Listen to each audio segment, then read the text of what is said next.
Hei, täna võtsime eesmärgiks jalutada 15 kilomeetri kaugusele Kärknasse.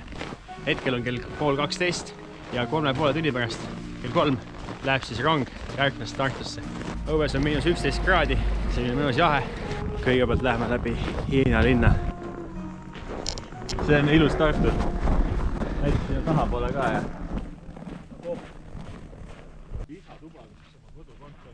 Hiina linnas on nii palju küttega garaaži, hull mingi heitgaasi lõhn näol.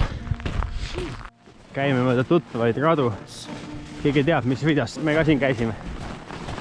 Hiina linnast on elusalt läbi tuldud ja nüüd suundume siis lennuvälja poole. Ilusti ja kiiresti. Vahet ei olnud.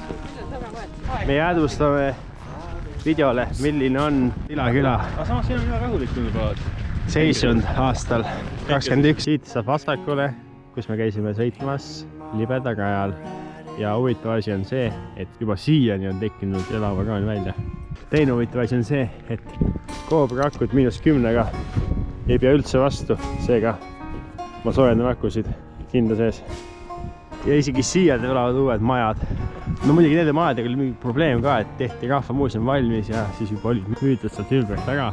Maad, krundid ja Jaren ütles, et mul on investeering tehtud, ma ei saa seda ümbrust teile tagasi müüa linnale, nüüd sulet see majad.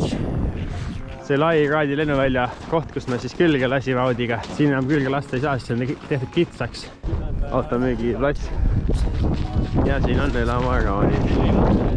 Täiesti tundmatuseni muutunud. Kergliiklusteel suundume Kõreküla poodi. Saime poes käidud ja nüüd läheme siit kooli tänavalt mööda külavahe teed edasi.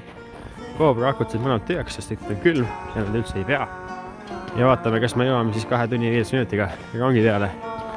Ja Google Maps ennustab, et me peaks seda teed jalutama 2 tundi.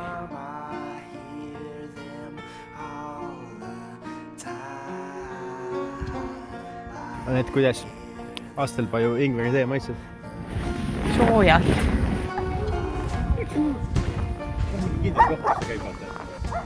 See piiksus talle enam kaelas.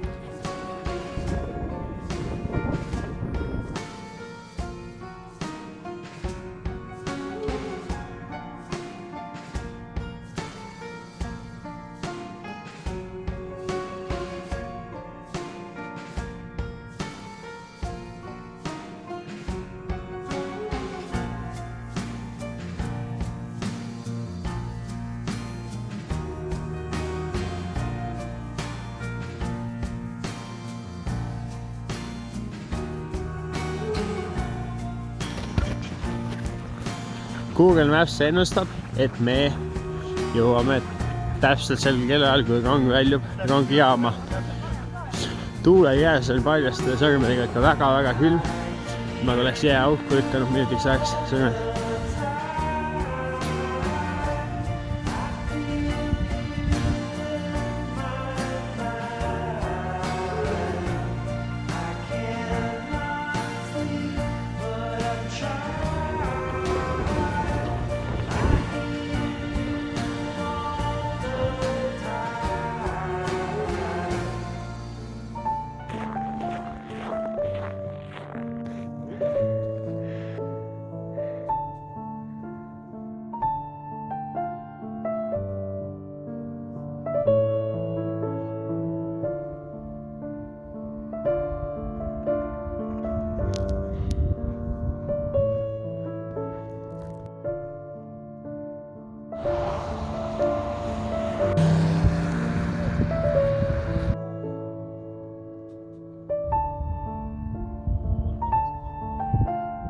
Viistes kilti on kõnnitud ja 3 tundi on läinud ja me jõudsime Kärkna rongijaama.